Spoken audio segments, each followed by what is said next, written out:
J-Lo. Insufferable. Hello, I'm H.G. Tudor.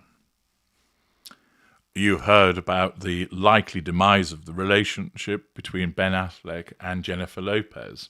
You've also heard about the problems that Jennifer Lopez has had with regard to interest in her tour and its recent cancellation. Fame is particularly important to the narcissist. This is why you get many narcissists pursuing a route to fame, because fame allows them to control many more people, draw fuel from lots more people, and of course can then lead to residual benefits like money and facade management. Not all narcissists seek fame. Not all narcissists want to be famous, but many do, and fame proves to be like catnip to the narcissist. But like many things in life, it is actually a double-edged sword. Because on the one hand, fame caters to the prime aims, as I've just explained. But also, fame means that the failings of the narcissist, the problems of the narcissist, are likely then to be amplified as a consequence of media coverage. The fact that Bill and Brenda of Chesterfield have split up and he's now drowning his sorrows in the Dog and Duck isn't going to make the Daily Mail, because neither of us know who those people are. Thus, there'd be no interest in it. However, when there's a falling out between two famous people such as Jennifer Lopez and Ben Affleck, it's going to be picked up by the media around the world. And this then becomes problematic for the narcissist, because the failing of their relationship is being aired to all. Thus, that's a threat to control. They're not able to control the narrative. They are not able to silence the critics. And furthermore, many people get to hear about this, adding their own opinions and observations to it, increasing the threat to control. This is why life is so problematic for this one's wife. She courts fame, or perhaps infamy more accurately, but the consequence is that as a result of so many people seeing her poor behaviour, she's subject to considerable scrutiny. And therefore, each time she messes up or there's something that goes wrong in her life, it's amplified by certain aspects of the media, with millions of people reading and learning about it, thus resulting in further threats to control. And it's a similar situation at the current time for Jennifer Lopez, somebody who has wholeheartedly embraced fame by ensuring that various aspects of her life are put out there so that people know about her tours, her dancing, her various husbands, etc., now finds this fame backfiring. And an example of this is the commentary that has come from Maureen Callahan in the Mail. She leads with the title, "Jennifer Lopez and Ben Affleck are so over." Thus, the demise of their relationship is broadcast large. After ramming their insufferable love story down our throats, Maureen Callahan says this talentless narcissistic duo were doomed from the start. Thus, it's not just Jennifer Lopez but Ben Affleck that's getting both barrels from Maureen Callahan in a newspaper that's read around the world. "This imminent divorce couldn't happen to a more deserving, insufferable couple," she begins. Ben Affleck and Jennifer Lopez, who have been ramming their all-consuming, ultra-special love story down our collective throats for the past 2 years, and the better part of the early aughts, are on the verge of breaking up again. Stevie Wonder saw this coming. Everyone saw this coming, except, it seems, Ben and J-Lo. "Everybody thought I was crazy," Lopez told Variety just 3 months ago. "And by the way, I thought I was crazy." She wasn't discussing this new marriage, her fourth, or her insistence on being taken seriously as a singer who can't sing, or her determination to mount a concert tour that was only ever doomed to fail, as it now has cancelled last week in another humiliation. Nope, she was talking about her multimedia tribute to Affleck and their love in album form, movie musical form, and an accompanying $20 million self-financed documentary, a vision that Hollywood execs just couldn't understand and wouldn't support. Thus, what you have here is the fact that she and Affleck are getting slammed in this newspaper, but also there's criticism of the fact that the relationship was always set to fail and that she has been spunking ridiculous amounts of money on a vanity project. Blow after blow after blow. Prince did it with Purple Rain, she says in the documentary. Callahan asks, is she for real?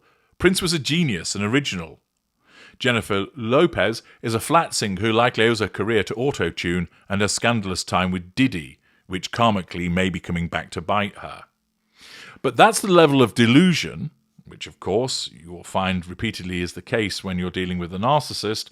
That's the level of delusion in Lopez's La La Land. Even a warning from her longtime manager, Elaine Goldsmith-Thomas, wasn't enough to stop her. I was worried, Goldsmith-Thomas said about Lopez's plans. She asked Lopez, why are you sharing your story? It's too personal, stop it. Well, of course, she's sharing it because she has no boundary recognition.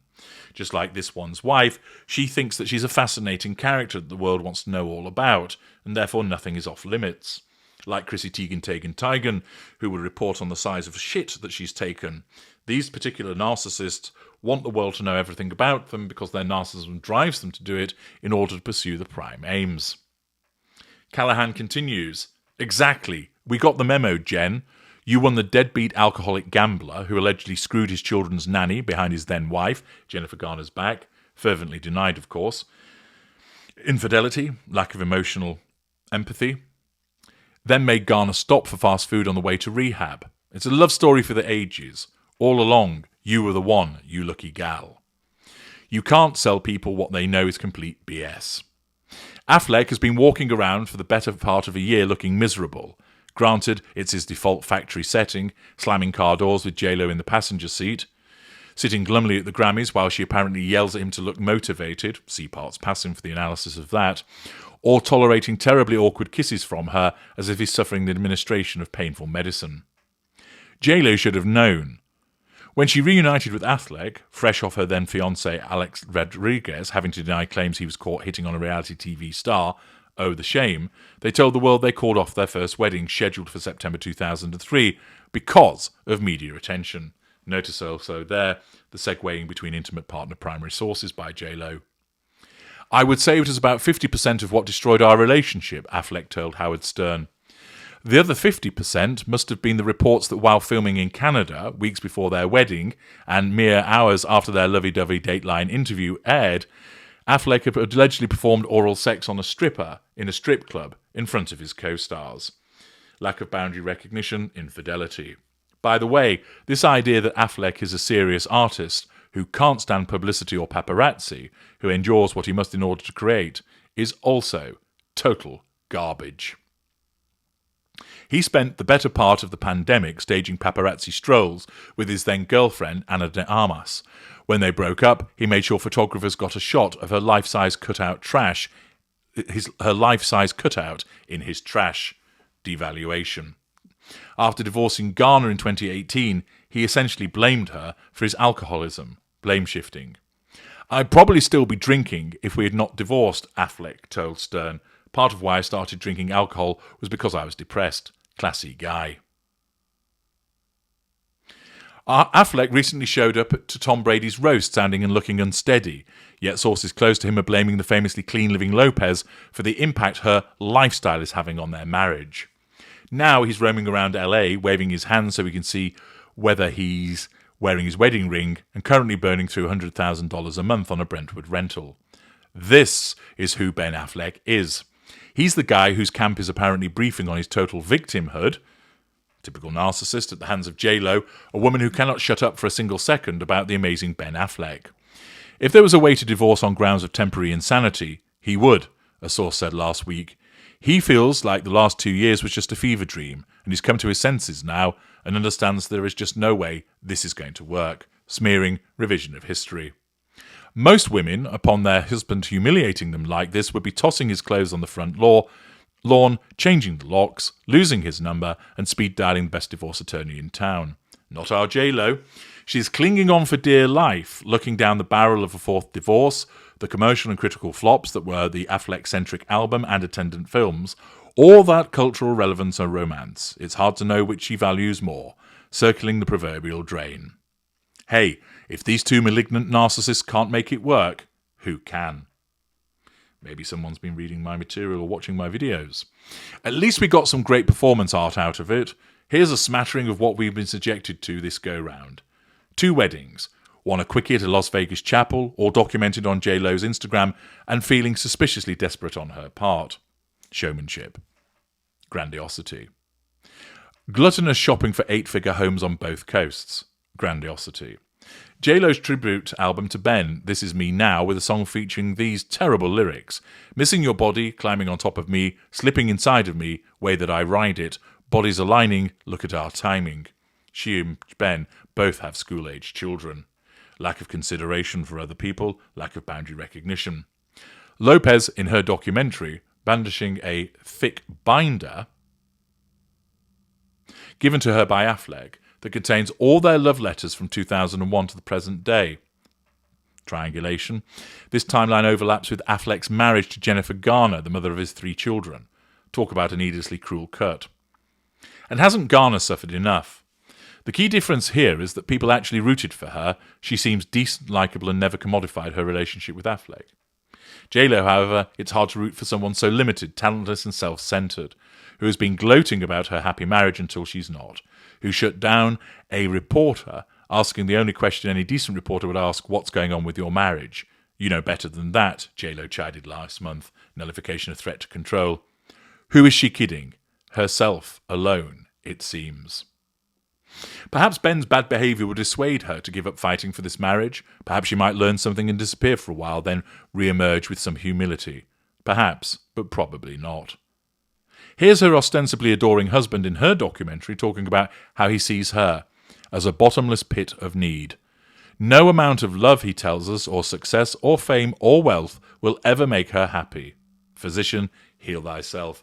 Of course, those are the devaluing observations by him, utilising the truth of what she is in order to devalue her. Insufferable is the conclusion, but repeated observations, much of which are entirely insightful with regard to this pair of narcissists. I'm H.G. Tudor. Thank you for listening.